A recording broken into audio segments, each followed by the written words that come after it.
साथियों, आप हमारे चैनल दुनिया में 5G 6G इंडिया में गुरुजी, आप देख रहे हैं BA part third second year की पेपर है हिंदी साहित्य। किसका पेपर है? हिंदी साहित्य। और जैसा कि आप जानते हैं कि आपके पेपर शुरू होने वाले हैं, इसलिए आप देख सकते हैं कि किस प्रकार के क्वेश्चंस पेपर में आएंगे और आप उनको किस प्रकार हल कर सकते हैं। ठीक है साथियों, इधर देखिए, ये तो पेपर्स में निर्देश दिए हुए होते हैं। किसी भी परीक्षार्थियों को पूरक उत्तर पुस्तिका नहीं दी जाएगी, अतः परीक्षार्थियों को चाहिए कि वे मुख्य उत्तर पुस्तिका में ही समस्त प्रश्नों के उत्तर लिखें। एक प्रश्न के सभी भागों के उत्तर उत्तर पुस्तिका में एक ही स्थान पर लिखें। एक संपूर्ण प्रश्न का उत्तर उत्तर पुस्तिका में अलग अलग स्थानों पर न लिखें।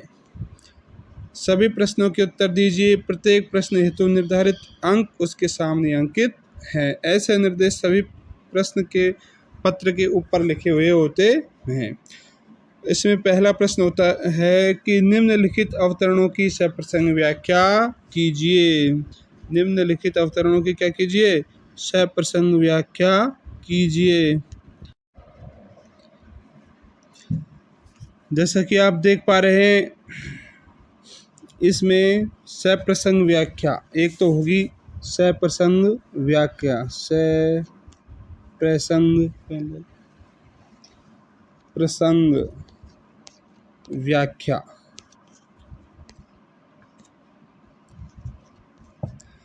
सप्रसंग व्याख्या में क्या करना है आपको? 3 प्रकार के वो लिखते। पहले होता है संदर्भ। सबसे पहले क्या लिखते हैं हम? संदर्भ। फिर लिखते हैं प्रसंग और फिर लिखते हैं व्याख्या। साथियों, इसमें प्रसंग होगा, इसमें नहीं लगाना, संदर्भ लिखेंगे। क्या लिखेंगे हम? संदर्भ। संदर्भ में हम लिखेंगे कि ये जो गद्यांश है या अवतरण है, प्रस्तुत अवतरण इस पाठ से लिया गया है ना। इसके रचयिता जो भी इसके कवि या लेखक हैं वो हैं, है ना। इसके बारे में लिखते हैं। प्रसंग लिखना, फिर क्या लिखना है? प्रसंग। प्रसंग में आपको बताना है कि इसमें किसके बारे में बताया गया है। जैसे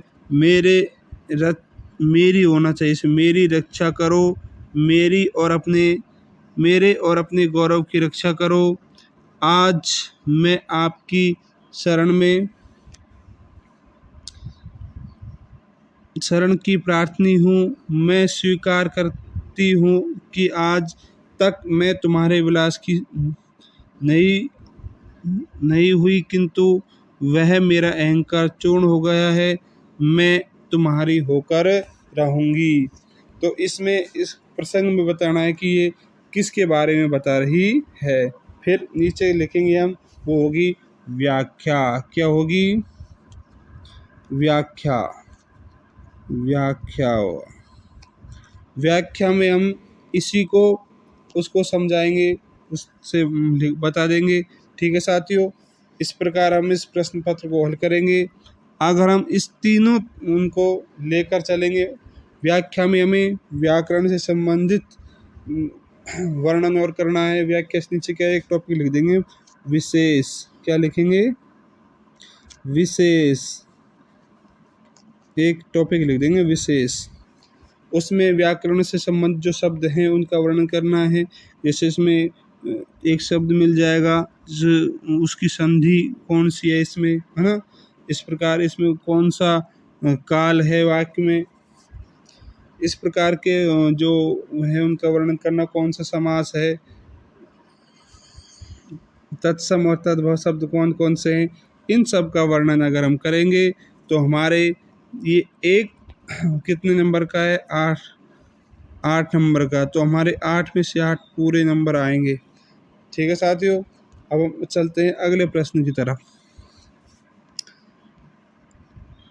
अगला प्रश्न है, इस जैसे 4 दी हुई हैं तो कितने नंबर की? 32 नंबर की। अगर मैं जैसे कह रहा हूँ आप उस तरीके से करोगे तो 32 में से 32 नंबर आपके आएंगे, अन्यथा 32 में से आपके 18-15 नंबर ही आएंगे। इसके बाद प्रश्न है ध्रुव स्वामिनी नाटक की तात्विक समीक्षा कीजिए। कौन सा है? ध्रुव स्वामिनी नाटक की तात्विक समीक्षा कीजिए। अब इसमें आपको क्या करना है, जो नाटक है उसके प्रमुख पात्र हैं उनके बारे में वर्णन करना है। एक बार जो मुख्य पात्र है उनको एक बार डिटेल में शुरुआत में लिख देना है, फिर एक एक पात्र का दोबारा से उसमें वर्णन करना है, कैसे उनका क्या महत्व है। ठीक है, अगर इस प्रकार आप लिखोगे तो आपके नंबर अच्छे आएंगे। ठीक है साथियों, ये फिर है उमा ऊसर एकांकी समाज की उच्च वर्ग के निरर्थक और लक्ष्यविहीन जीवन का चित्रण और कथन को स्पष्ट कीजिए। अगला प्रश्न है, इसके बाद इसमें विचार दिए हुए हैं, यही है तो हाँ इधर देखिए। चौथा प्रश्न है दीपदान पन्नादाय की गौरव की गाया नहीं वरन राजस्थान की गौरवशाली परंपरा की गाया है, एकांकी के आधार पर स्पष्ट कीजिए। कितने नंबर का? 15 नंबर का है। इसको भी आप व्यवस्थित तरीके से लिखोगे तो ही आपके 15 में से 12-13 नंबर आएंगे, 15 नंबर आएंगे। अगर आप सही तरीके से नहीं लिखोगे तो आपको 4-5 नंबर ही दिए जाएंगे। और अंत में है 5वां प्रश्न, निम्नलिखित में से किन्हीं 3 प्रश्नों के उत्तर लिखिए। ये सबसे बड़ा प्रश्न, मतलब नंबर प्राप्त करने का प्रश्न है। देखो कितने दे रखे हैं इसमें, किन्हीं 3 प्रश्नों के उत्तर देना है इनमें से। जैसे 5 है तो 5